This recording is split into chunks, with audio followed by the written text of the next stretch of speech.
présent. Donc, je suis Anne Lafourcade, je dirige une agence qui s'appelle CEFLI, qui est une entreprise de l'ESS qui facilite la transition en santé environnement spécifiquement des collectivités. Voilà, on n'accompagne que les professionnels. Le travail qu'on présente avec Anne aujourd'hui est totalement financé dans le cadre d'une stratégie de l'Agence régionale de santé Nouvelle-Aquitaine qui vise à limiter l'exposition à certaines substances chimiques présentes dans l'environnement intérieur des femmes enceintes et des jeunes enfants et qui s'intègre spécifiquement aux politiques publiques que sont la stratégie nationale sur les perturbateurs endocriniens, les différents PRSE, la stratégie des 1000 jours pour protéger la toute petite enfance et plus globalement dans une stratégie de sobriété chimique. Donc tous les travaux qu'on vous présente se basent sur une littérature scientifique, basée aussi sur les travaux des agences nationales et la réglementation en vigueur sur les produits chimiques. Donc notre champ d'action, c'est les établissements petite enfance et leur multi-exposition, que ce soit ceux amenés par la qualité de l'air intérieur et extérieur, et puis finalement tous les achats qui sont faits par les collectivités dans le cadre des EAJE, des établissements accueillant des jeunes enfants, donc, que ce soit les produits d'hygiène, d'entretien, des équipements, les contenants alimentaires, les matériaux. Donc aujourd'hui, on vous parle d'un segment d'achat spécifique qui est l'entretien des locaux. Quand on travaille avec 3AR sur un segment d'achat, on considère le contexte réglementaire, les enjeux sanitaires, les pratiques terrain qu'on va auditer, votre façon d'acheter les produits, effectivement, Anne l'a déjà dit, les labels, et finalement tous les leviers technico-juridiques qu'un acteur public peut activer pour limiter l'exposition du public accueilli et donc la production de guides, d'outils et de closiers dont Anne vient de vous parler.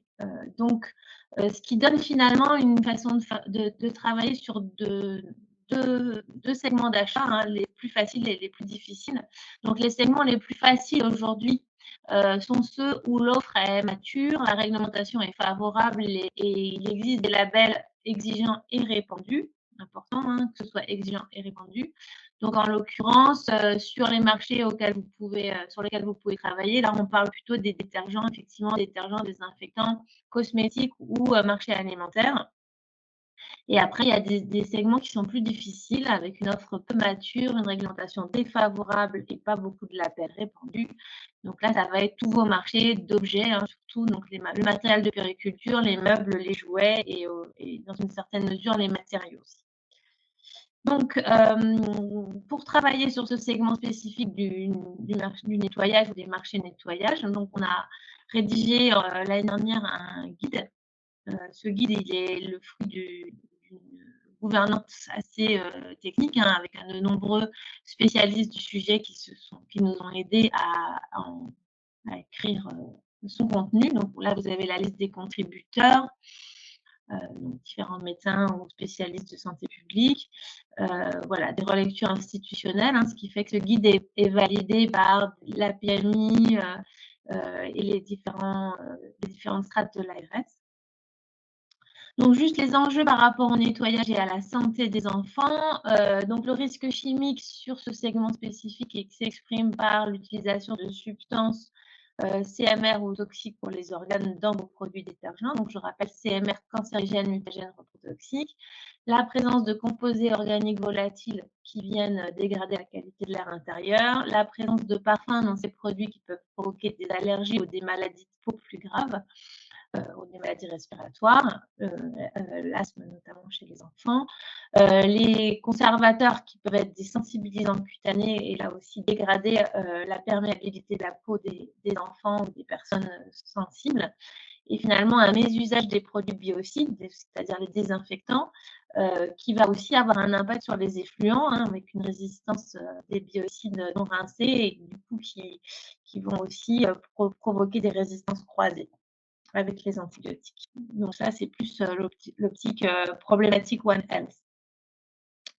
Je vous rappelle les voies d'exposition des produits nettoyage, la voie respiratoire, la voie cutanée et la voie alimentaire, puisque les enfants font un main-bouche permanent en structure petite enfance et même à la maternelle.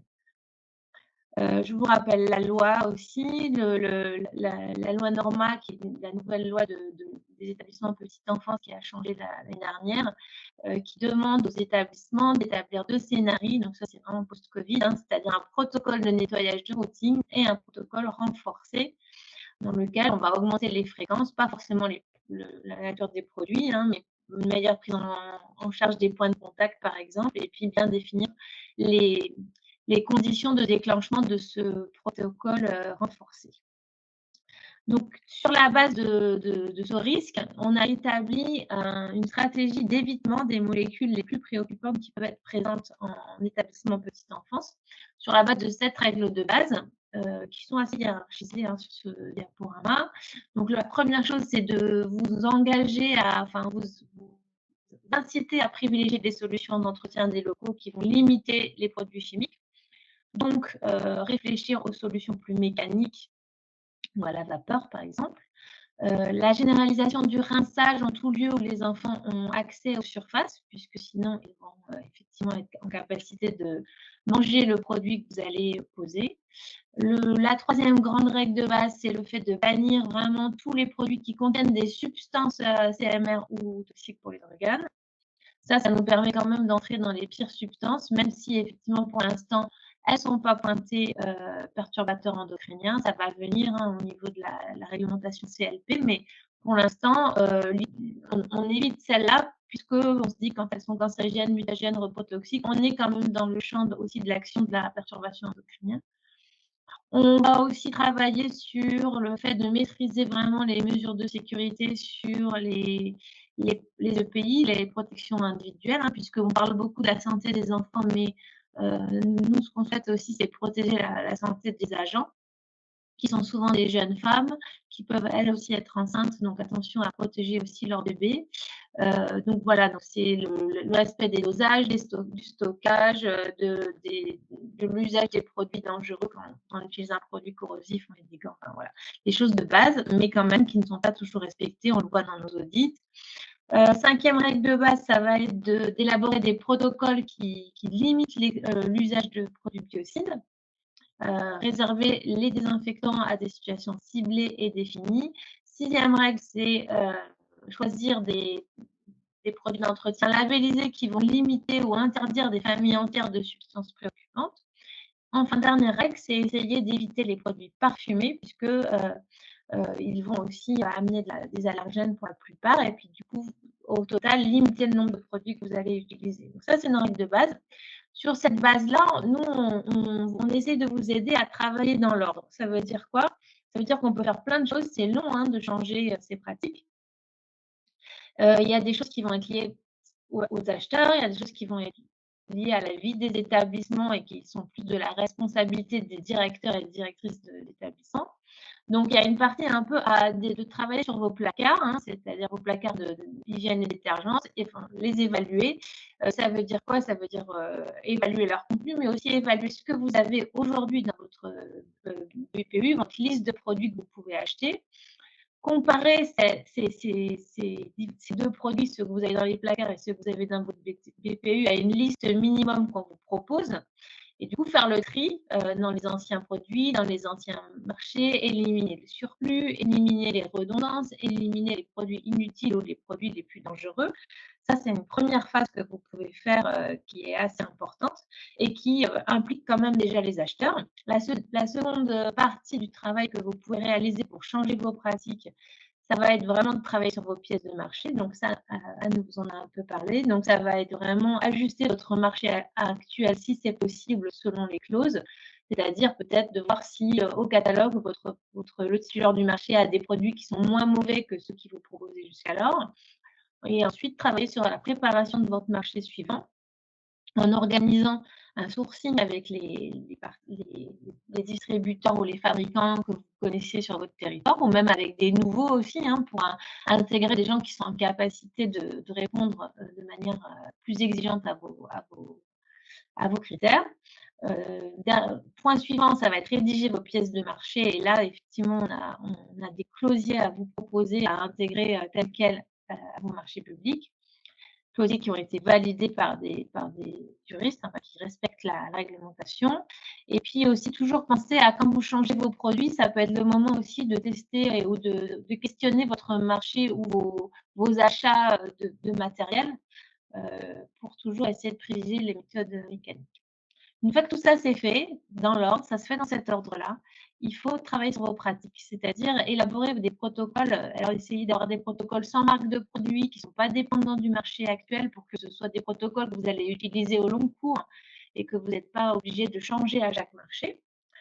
Travailler sur un plan de zonage, j'y reviendrai, ça veut dire pas tout nettoyer partout de la même façon. Ne pas imposer les nouveaux produits, mais les tester peut-être à l'échelle de certains de vos établissements. Et pareil pour le matériel. Une fois que c'est testé, on ajuste les protocoles avec les équipes qui testent, avec vos agents.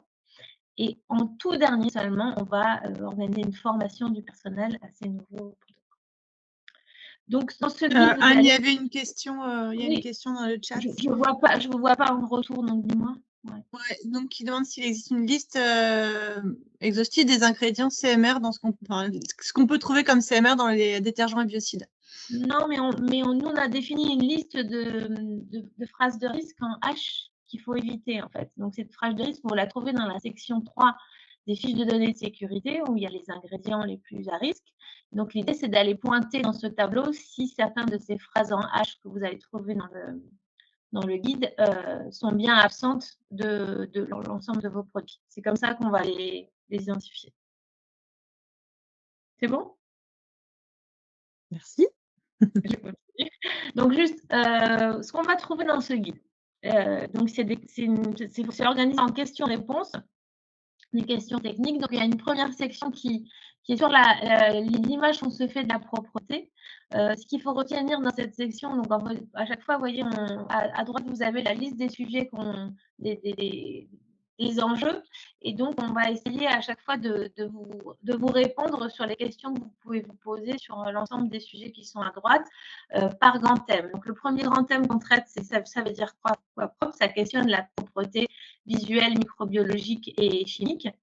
Et donc, ce qu'on dit, ce qu'il y a à retenir dans cette section, c'est que ce qu'on va vous dire, c'est qu'il faut d'abord viser la propreté visuelle. C'est le plus important, c'est d'avoir une structure propre visuellement et pas être obsédé par la propreté microbiologique qui de fait, peut être quand on est obsédé par ça, on va utiliser trop de désinfectants. Ce n'est pas ce qu'on doit chercher. On va déjà chercher la propreté visuelle. Donc là, vous avez tout un tas d'arguments dans le guide sur ce sujet-là. Ensuite, on a une deuxième section vraiment dédiée aux désinfectants, aux biocides. Ce sont les produits qui sont souvent les plus inquiétants d'un point de vue sanitaire. Donc, l'idée, c'est de se re-questionner, est-ce qu'ils sont incontournables, quand est-ce qu'on doit les utiliser, combien on doit en utiliser. Et ce qu'il faut retenir de tout ce qu'on traite dans cette partie-là du guide, c'est que l'objectif, c'est d'avoir un usage très ciblé de ces produits. Hein.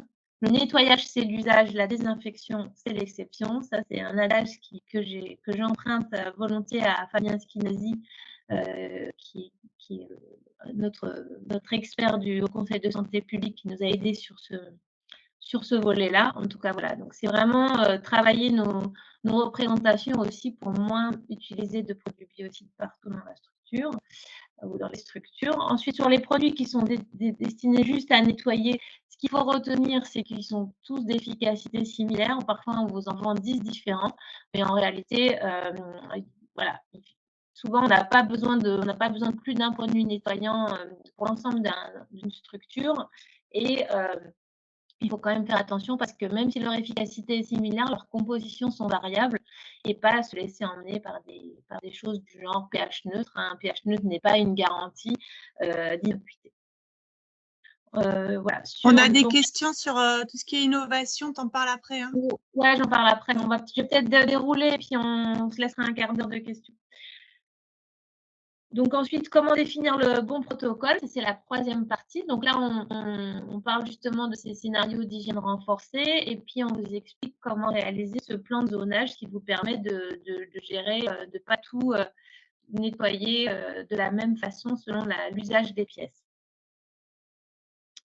Une section dédiée à l'exposition professionnelle. Je vous le disais, nous, on est très inquiets aussi de l'exposition des agents des collectivités. Donc, on tient aussi à protéger leur santé.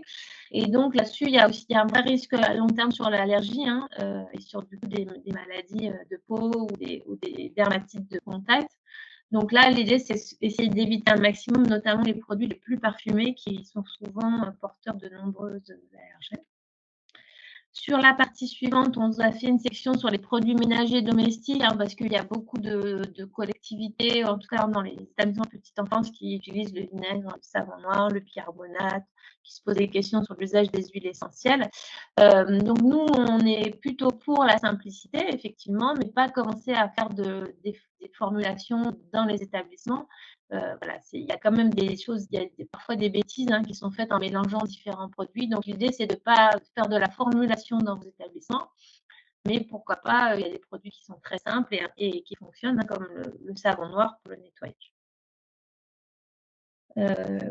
Étape d'après, les méthodes mécaniques, je vous l'ai dit, on est plutôt pour. Il y a des choses intéressantes, les autolaveuses, les monobrosses, quand elles sont de bonne qualité, légères, ça peut être une solution pour se passer de produits. Pareil pour certains appareils vapeur. On est vraiment aussi très fan de certaines méthodes qui utilisent les microfibres, qui sont très efficaces, qui sont de plus en plus utilisées dans différents établissements, même certains établissements hospitaliers. Voilà. Donc, c'est des méthodes prometteuses. Tout ne marche pas. Pour la vapeur, il y a des gens qui sont déçus, notamment par rapport à des problèmes d'entretien de la bécane qui tombe beaucoup en panne. Enfin, voilà. Donc, toutes ces technologies, je pense, qui sont encore en devenir, mais qui sont intéressantes.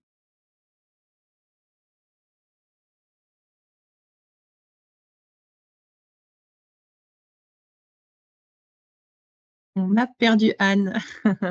Alors, j'ai pas le support. Petite pause pub. Alors, Stéphanie, sur les sujets, elle va revenir, je pense. Parce qu'elle a des problèmes. Est-ce qu'il y a que moi qui ai des problèmes de son là ou j'entends, c'est assez, ça grésille. Oui, ça aussi. grésille Ouais, aussi. c'est pénible. Ouais. Ok, d'accord. Bon, je pense qu'elle a des gros problèmes de connexion là. On entend quand même. Voilà. Oui, voilà. Ouais, c'est pénible. Ok. Bon, elle va revenir. Anne. Ouais, on entend bien, ouais, ça va. On y arrive, c'est intéressant. Voilà. Je sais pas si je vais vous envoyer le lien pour ceux qui connaissent pas pour aller télécharger le guide Reco Crèche en attendant. Hop. Anne, tac. Anne, est-ce qu'on t'entend? Je ne sais pas. Ouais, on t'entend. C'est pas jour. La technique n'est pas adaptée aujourd'hui. Bon, je ne sais pas où. Alors, Stéphanie dit oui, on m'entend, c'est bien, merci. Je ne sais pas où que j'en étais où. Alors, du coup, on n'a plus la diapo affichée, Anne. Oui, alors je remets la diapo.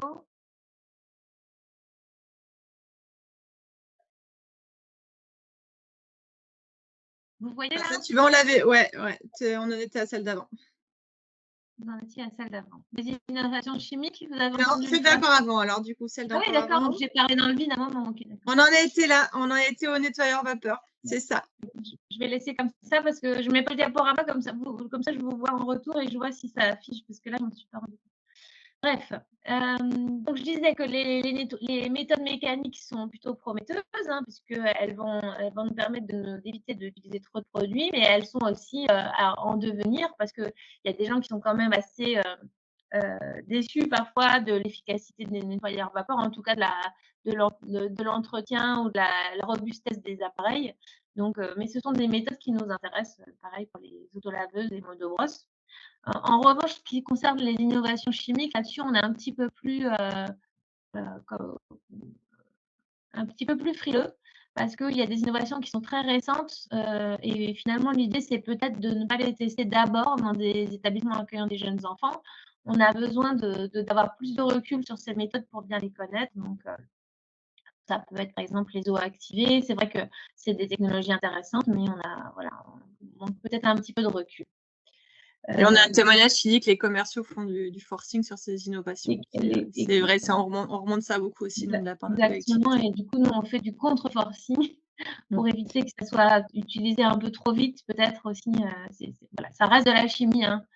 Ça reste de la chimie, même si c'est vendu en nous disant que c'est pas de la chimie, c'est pas de l'eau non plus. Donc, voilà, quand on utilise de l'ozone dans un établissement, il faut quand même se poser la question et ça reste, il reste une présence d'ozone dans cet établissement.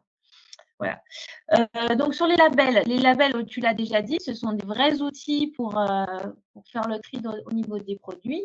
Donc il y a aussi label et label, donc il faut faire attention à ce qu'on fait. Mais c'est une vraie aide à l'achat et c'est bien de pouvoir s'y appuyer. Donc peut-être pour rentrer en détail quand même, hein, sur notre domaine, là, c'est vrai que par exemple le label éco-détergent, il va quand même beaucoup plus loin dans l'éviction de certaines familles de produits que l'écolabel européen qui lui est juste un peu moins mauvais que le produit standard. Et donc tout ça nous amène à la dernière partie du guide dont tu as déjà parlé, mais qui est vraiment détaillée, qui est vraiment sur l'intégration de la santé environnementale dans les marchés de produits d'entretien ou de prestations, avec l'ensemble des outils, la présentation de l'ensemble des outils que tu as fait au début de la puisqu'on a tout fait à l'envers aujourd'hui. Donc, j'accélère un petit peu. Donc, dans le guide, une fois que vous avez cette partie-là, la seconde partie, c'est une partie fiche exercice, où vous allez avoir un exercice pour vous auto-évaluer, pour savoir où vous en êtes dans votre établissement. Un second exercice qui est sur justement comment faire le tri dans vos placards. Un troisième qui va être de tester le niveau de danger de vos produits. C'est ce qu'on disait tout à l'heure. Et le dernier, ça va être comment rédiger votre plan de nettoyage.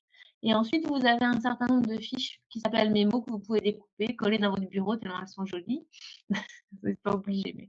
Donc, vous avez une liste de produits minimales qu'on vous propose avec un cahier des charges minimal, la liste des allergènes à éviter, la liste des pires pictogrammes à éviter, la liste des substances dangereuses à éviter dans vos produits, comment utiliser le document du closier, et puis un truc qui s'appelle les fiches Saniscore. Alors, je vais y aller directement, là, je passe. Donc, je reviendrai tout à l'heure. Donc, les fiches Saniscore, en fait, suite à un AMO sur le Covid, hein, on a travaillé avec, on a eu un financement là-dessus, parce qu'on a vu dans les écoles que c'était la catastrophe, notamment sur les mains des enfants. On a aussi eu un rapport de l'ANSES qui montrait que même les petites fesses des enfants qui s'asseyaient sur des toilettes qui avaient été utilisées, où on avait utilisé des produits trop costauds, on se retrouvait avec des dermatites mal placés chez les petits-enfants. Donc, vraiment un vrai atterrissage négatif de la post-Covid là-dessus.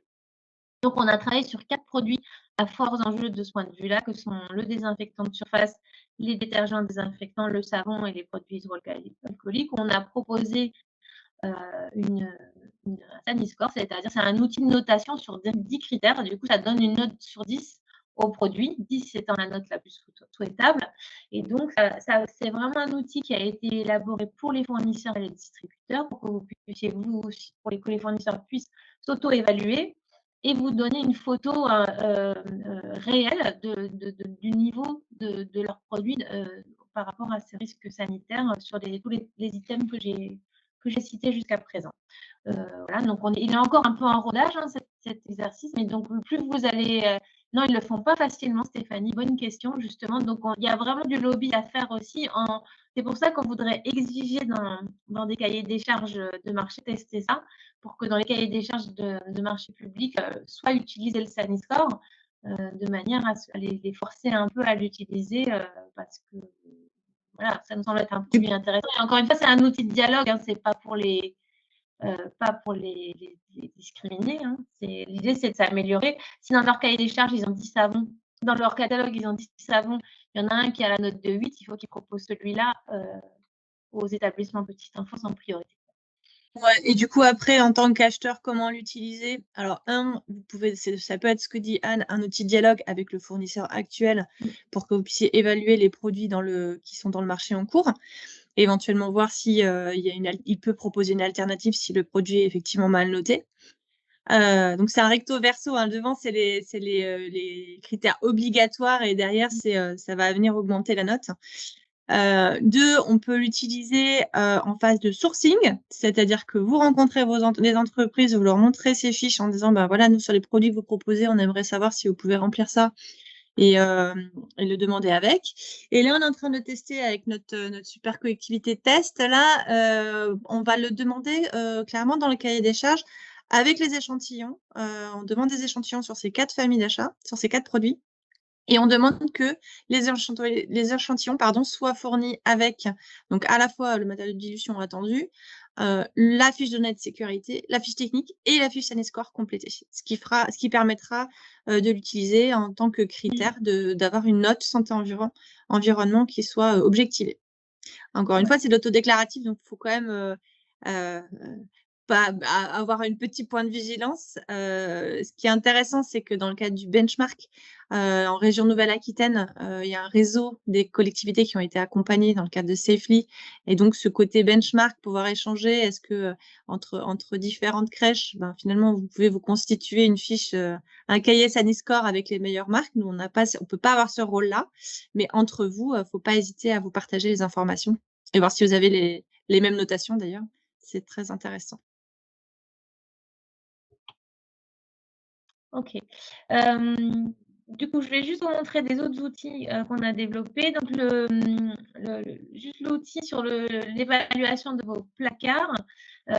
Comment on l'a imaginé? Donc, l'idée, c'est de déjà regarder effectivement si vous connaissez bien votre produit. Votre produit, vous ne le connaissez que si vous avez accès à la fiche de sécurité, la FDS et l'étiquette complète. Et c'est comme ça que vous allez pouvoir les évaluer. Si vous n'avez pas ces 3 produits, vous n'avez pas la carte d'identité de votre produit, ce n'est pas la peine de commencer, hein, vous n'avez pas à qui vous adresser. Ensuite, l'idée, c'est de compter les produits. Nous, on a défini 5 fonctions essentielles à couvrir, pas forcément avec des produits, hein, parfois c'est juste avec un matériel, mais en tout cas, voilà les 11 fonctions essentielles qu'on a identifiées. L'idée, c'est de venir mettre en face un produit. Si vous en avez 3, 4 ou 5, ça veut dire que vous avez trop de produits et qu'il faut faire le ménage. Voilà.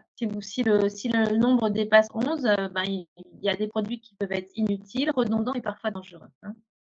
Ensuite, l'idée, c'est vraiment vérifier avec vos agents que ce produit est utilisé, que le dossier est complet et puis que le produit est bien utilisé. Donc, en fait, pour ça, on vous a fait un petit tableau type dans lequel, effectivement, vous pouvez reporter le nom commercial, le fabricant, la fonction du produit et vérifier que vous avez la fiche de données de sécurité, la fiche technique et l'étiquette que vous maîtrisez.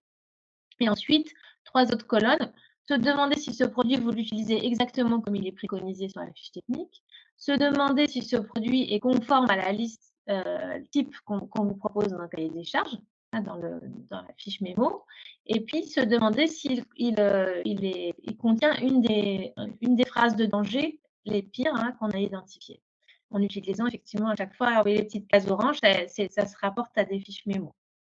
Et une fois que vous avez fait ça, vous avez quand même une bonne photo de ce que vous achetez, ce qui fonctionne et ce qui ne fonctionne pas dans les produits que vous achetez aujourd'hui.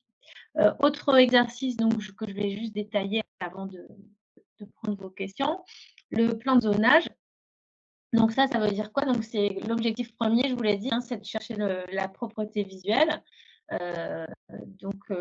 L'histoire de limiter la transmission des germes, ça se fait aussi par ça, mais l'utilisation des biocides, ça doit être une utilisation ciblée et maîtrisée. Et donc, c'est adapté effectivement aux différentes zones du bâtiment. Il y a des zones où il y a un risque microbiologique plus important. Donc, ce qu'on vous recommande, c'est de classer vos locaux en 3 zones selon le risque d'exposition aux micro-organismes encouru par les enfants et le personnel, en prenant un plan de votre crèche ou de votre structure petite enfance et de venir poser un code couleur sur ce plan. Et après, voilà, de définir un peu ce que vous allez faire dans ces différentes zones. Donc, les zones vertes, généralement, c'est toutes les zones de vie inaccessibles aux enfants. Les halls d'entrée, les couloirs, les cages d'escalier, les bureaux, ce genre de choses. Donc ensuite, vous avez la zone orange, qui va être la zone d'activité où les enfants sont à même le sol souvent, donc les salles de jeu, les salles de repos. Puis la zone rouge, évidemment, à risque élevé, c'est les salles de bain et les cuisines collectives, bien que nous ne traitons pas trop de ce sujet-là, parce que la partie cuisine, c'est un peu particulier, donc elle est moins traitée dans ce guide, notamment par rapport au respect de l'HACCP, qui est un sujet qu'il faudrait détailler autrement. Voilà, donc on définit aussi, ça c'était pour les sols, on définit aussi les surfaces concernées par les trois infrasound. Et ensuite, on va vous proposer des fréquences. Donc, par exemple, sur la zone verte et la zone orange, on va vraiment vous dire nettoyage scrupuleux quotidien et seulement l'usage de désinfectants s'il y a déversement de fluide ou de fluide corporel. Voilà, si un enfant vomit, par exemple, là, il faut nettoyer, puis désinfecter effectivement ou appliquer la vapeur, si c'est votre choix, pour obtenir ce niveau de désinfection. Voilà. Et après, on vous dit aussi d'accélérer, on vous propose d'accélérer pour un protocole d'hygiène renforcé s'il y avait une épidémie au sein de la crèche, par exemple. Donc voilà, ça, ce sont des indications. Évidemment, on ne veut pas écrire un plan parfait parce que tout dépend de comment vous êtes organisé, du matériel que vous avez, du nombre d'agents dédiés à la désinfection, du fait que vous fassiez le ménage en interne ou avec une société de ménage. Donc, il y a vraiment beaucoup de paramètres qui vont influer sur ce plan de nettoyage, mais en tout cas, là, on vous donne une direction, encore une fois, pour vous éviter d'utiliser des biocides toute la journée, tout le temps, en vous rappelant quand même que les biocides, si on les nettoie, si on les utilise en permanence et on ne les rince pas, le risque, c'est la formation d'un biofilm de résistance des bactéries et qui va, au fur et à mesure, se mettre à faire que votre sol va coller et que la désinfection va devenir totalement inefficace puisque les bactéries vont résister en se protégeant avec un film de protéines qu'on appelle aussi crasse. Voilà. Je crois que c'était ce que je voulais vous dire. On pourra peut-être revenir après comme tu as filé vitesse grand V sur les outils. Peut-être que maintenant, dans l'autre sens, les gens auront des questions et tu voudras peut-être repasser un peu de temps dessus. En tout cas, moi, je vais départager et puis on va peut-être prendre des questions dans le chat. Il y a une question nettoyage, désinfection. Nettoyant, désinfectant ou nettoyage puis désinfection? Attends, je vais regarder la question parce que là, comme ça, c'est pas limpide. Alors, dans ton plan de zonage, tu présentais. Vous pouvez peut-être prendre la parole et puis oui, c'est ce que j'allais faire. Oui, c'était juste savoir, quand c'est marqué nettoyage, désinfection, ça veut dire que c'est plutôt préconisé d'utiliser un produit qui mêle le nettoyage et la désinfection, ou bien c'est un produit de nettoyage puis un produit désinfectant?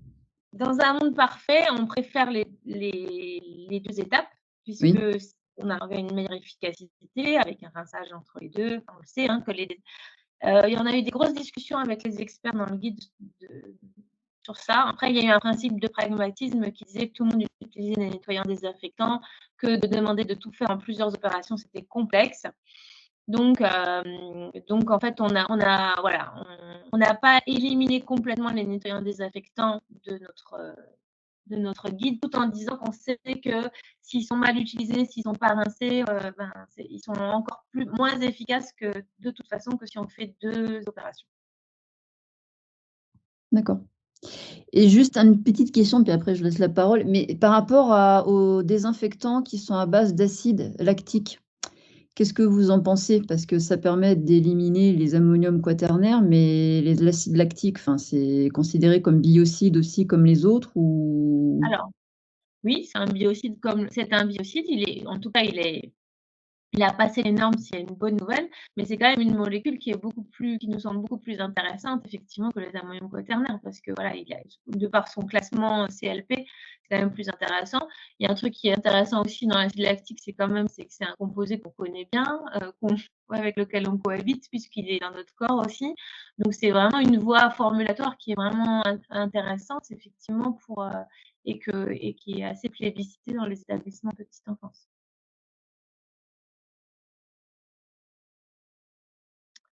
De rien. Donc, pouvez-vous revenir sur le benchmark entre crèches?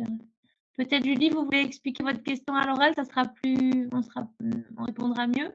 Oui, bonjour, c'est Anne Benz qui a comblé tout à l'heure, un trou, voilà, exactement, en évoquant ce benchmark entre crèches que vous étiez pas habilité à le faire, mais s'il y a, voilà, un réseau ou quelque chose qui n'est pas, que je ne connais pas, est-ce que vous pouvez préciser les choses là-dessus, s'il vous plaît? Vous êtes basée en Nouvelle-Aquitaine? Oui. Vous êtes où? En Creuse. OK, en Creuse. Donc on On essaye de créer ce réseau de manière à ce que… Donc, aujourd'hui, il y a des collectivités qui ont été accompagnées. Chez vous, en Creuse, vous avez une crèche à Guéret qui est référente. Donc, l'idée, c'est que vous puissiez aussi vous référer à ce qui se passe chez vous. Et vous avez aussi votre référent accueil, accueil et inclusion, qui peut aussi jouer ce rôle-là de faire le pont avec d'autres établissements. Et donc, tous ces établissements référents, c'est-à-dire qui ont bénéficié d'un accompagnement long financé par l'ARS, on les met ensemble une fois par mois et ils discutent. C'est-à-dire qu'ils peuvent dire tel fournisseur, il est super, on a testé telle assiette en inox, elles ne sont pas chères. Donc, ça, toutes ces choses que nous, on ne peut pas se permettre de dire, puisque nous, on ne met pas en avant l'une ou l'autre marque. Donc, ce réseau, il existe, il n'est pas ouvert à tous, mais l'idée, c'est que vous pouvez vous appuyer sur votre référent. C'est M. Granger, je ne sais pas si je pense que vous le connaissez chez vous. Non, moi, je suis en prise de poste, je découvre plein de choses. Et voilà, grâce à vos webinaires, c'est génial. Voilà, Anne vous a mis la liste des référents. Voilà. Parfait, je vous remercie beaucoup. Je vous invite à le contacter et il vous aidera si vous avez des questions pratico-pratiques, quel produit, voilà, ce genre de choses. Merci beaucoup. Ok.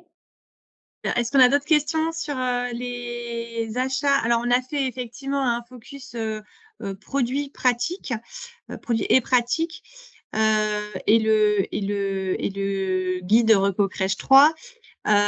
Sur la partie prestations de nettoyage, alors a priori toutes ces préconisations qui sont faites en termes de labels, de pratiques et de protocoles, elles sont bonnes. On a plusieurs retours d'expérience. On a des collectivités qui carrément disent moi j'achète les produits d'entretien et j'impose nos protocoles et nos produits d'entretien aux fournisseurs, aux prestataires. D'autres qui exigent dans les cahiers des charges l'utilisation de ces fonctions, de ces produits, avec quand même globalement la préconisation, c'est que c'est à vous avoir la maîtrise de vos protocoles. Et du coup, nous, cette année, on travaille avec la Fédération des entreprises de la propreté pour justement savoir où est-ce qu'on peut mettre le curseur de l'exigence dans un contexte professionnel. C'est une profession qui est en tension d'un point de vue main-d'œuvre. Donc, quelles préconisations on peut faire pour éviter les infructueux et que ça se passe bien avec les entreprises. Donc, on est aussi sur un accompagnement aussi, nous, une information, sensibilisation sur les attentes des collectivités en matière de santé environnement.